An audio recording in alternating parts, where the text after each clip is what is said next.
Hey again. Uh, Once again, I saw another video of Charlie's feed, and as you can see by the title of the video, just had to. I just thought it was interesting, and as a guy, it's definitely something that's crossed my mind. Feeling inadequate towards women, feeling as though I could pleaser. I have my own insecurities and stuff like that. Hoping that I could be enough. I want to be man enough. I want to be enough for women and stuff. So uh, just seeing his title, it was just like it's great. All right, let's get into it. At this morning, we've never shied away from tackling real life matters, and today we're talking about what might be the last taboo. With the average UK penis size around 5.2 inches, our next guest measures up to just 0.38 inches. For comparison, that's about the size of garden pea. Yeah, 38-year-old Michael Phillips was medically diagnosed with a micropenis in 2024, which he believes could well be the smallest in the world. It's left him unable to be intimate, and he's even had to try fat injections to see if that can help. But while they proved unsuccessful, Michael wants to help other men feel better about their own bodies. And he's here now. Good morning. Good morning. Thank you for joining us, Michael. Thank you so much. We've been talking about this. And it's so important that you're here and you're sitting on the couch and you're prepared to talk about it. Why is it so important to you? I guess because it should be known that it's a medical condition that can cause it, and that if more people realize that it was a condition when they're younger, that they could be taken and seen by a doctor and hopefully get treatment that would actually provide some level of help. Because by the time you eventually got diagnosed and you actually spoke to a medical professional, they explained, unfortunately, it's too late for them to help with any medical intervention, wasn't it? Yes. How did that make you feel when you found that out? It didn't make me feel very good, because that was one of the main reasons why I went to the doctor, to see if there was anything I could do to make it bigger. But what is available doesn't really provide much. It's so difficult as well, I think, because it's kind of the moment that you discover that, and knowledge is power, and then you can go and get some help. When did you first start to realise that you had a really small penis? I would say probably around high school. Right. And dealing with girlfriends and stuff like that. You bury your soul out, and she's just like, yeah, you're Michael P. It's ugly, but it's fucking insulting you just into your face. And it's like, I cannot stop. But I was always under the belief that maybe I'm a late bloomer. Yeah. Maybe one day it'll get normal size. So you were waiting for puberty to have an impact, and that was going to happen? And then it never did. It just never did. It just never did. Did you speak to your parents about it? No, I'm adopted. Okay. And I didn't really talk to them about stuff. So you didn't have a chance to share that with somebody that would have known you as well. As a man, who do you share that with? What sort of impact did that have on you then, Michael, as a teenager and in your 20s, when everybody's out there, all your mates are out there, and they're meeting other people and they're exploring life and sexuality? Just more keeping it to myself. As I was younger and teen 20s and stuff like that, I tried to keep it to myself. Yeah, I was always single. Even though I had friends, they probably wondered why I wasn't dating, and I just didn't want to go through that. Just lied on. I think being a teenager anyway is so difficult. Just with how your body's changing and your skin's normally terrible. I had one eyebrow too. Were you ever bullied at all, or did anybody ever comment? No, nobody. Like I said, I kept it pretty secret, pretty much. There was a few girlfriends in high school or whatever that knew about it, but as far as I know, it never got around. I didn't get picked on for it or anything, because nobody knew. So, with regards to you've said that you have tried to initiate intimate relations, but it's just not feasible. How does the size of your penis affect your day-to-day life? What sort of impacts does it have? Aside from the not being able to I can't go out, have a one-night stand. I can't go out and do things like that.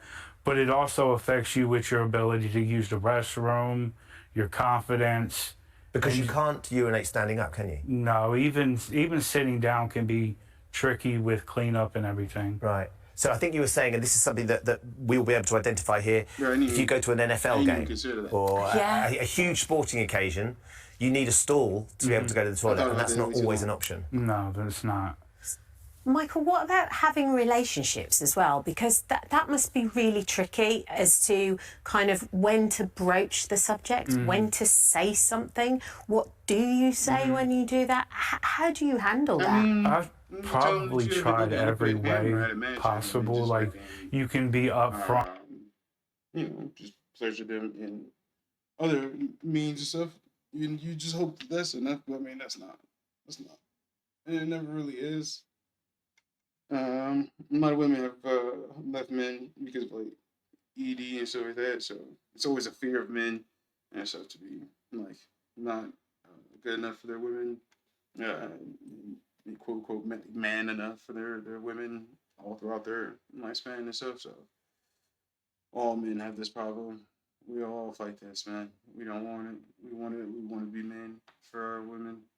Like right at the beginning, you can try to talk to somebody for a while and get a connection and then tell them, or sometimes you don't say nothing at all. I mean, relationships between people, and often we have, we talk about this, don't have to be physical to have a strong connection. And you've got plenty of friends that you do a lot of travel, don't you? So you explore the world and you're always investigating. Are you holding out hope, Michael, at some point you will find someone that you can share your life with without that part of it being instrumental? I believe so. Like, since I started talking about it, like, a lot, you don't really get the perspective of women unless it's brought out there. And there's been a few stories about me now so far, and I've read comments. And I've learned that there's like a huge population of people that just don't care about that sort of thing. Is there anything else that doctors can do? Are there any other avenues you can explore? Have you investigated all the different options? Absolutely. Most of the options that they do aren't like increasing your size. They're like either like liposuction down there or like cutting a ligament so that it can hang a little bit farther down.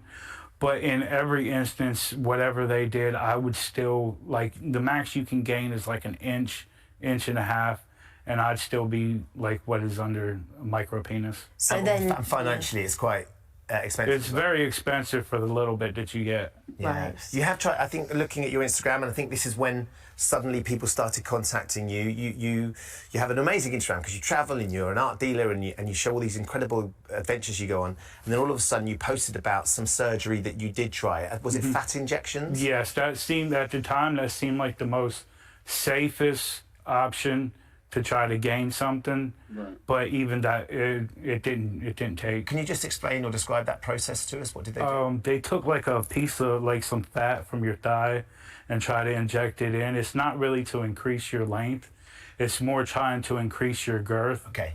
So, but what happened is like the fat that they injected in there, it reabsorbs sometimes. Right. So it didn't work. no. Yeah. But by posting about your surgery, about talking about your condition, suddenly you started finding a bit of confidence being able to share it with people.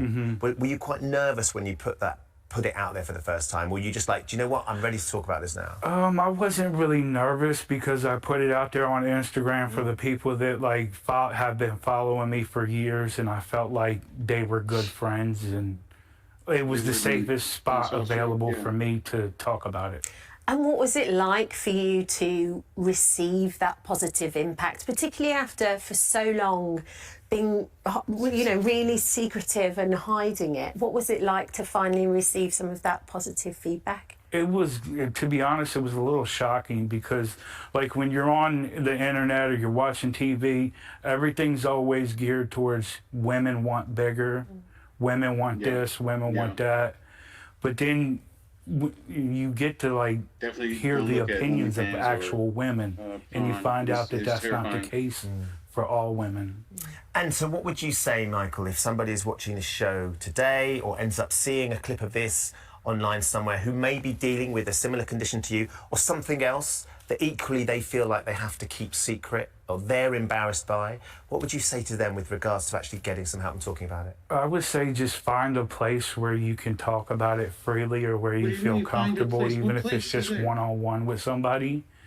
But there's no reason why you can't talk about it. We all have issues going on, some more than others, but there's always somebody out there that has it worse than you. Yeah. And as we said at the start, had you been able to talk about it at a younger age, early teens potentially, medical intervention may have been able to help in some way, but it was just too late. Yeah, because a lot of people don't even know that there's a condition for you to be like too small or anything. They just think if you're small, you're small. Yeah. So they don't know that there's an actual condition that can be the cause behind it. So I think like if people like notice it younger and are able to go to a doctor younger, they would be able to get more help than I was able to get. Yeah. Well, thank you for joining us this morning, Michael. And being brave enough to talk about it and share it. Thank you this morning for giving me this video. Like I said, I saw this originally on Charlie's stream, or not stream, but video.